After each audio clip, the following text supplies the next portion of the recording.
గదిలో ఎవరూ లేకపోయినా ఫ్యాన్ ఆన్లోనే వదిలేశారా? పెద్ద విషయం కాదులే అని సరిపెట్టుకుంటాం. ఫోన్ పక్కన ఉన్నా ఖాళీ ఛార్జర్ ప్లగ్లోనే ఉందా? దీనివల్ల ఏమవుతుందిలే అని నిర్లక్ష్యం చేస్తాం. పని అయిపోయినా టీవీ ప్లగ్ కట్టకుండా రిమోట్తో ఆపేసి వదిలేస్తాం.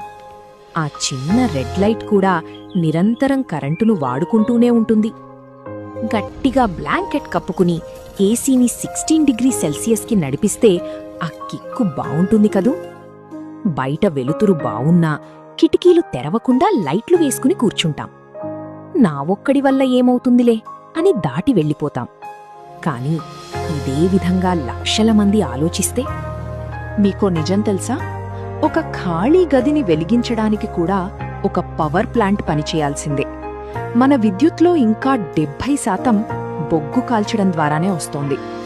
ఒక్కసారి మాత్రమే కదా, నేనొక్కడే కదా, ఏం మారుతుంది అనిపిస్తుంది కదూ.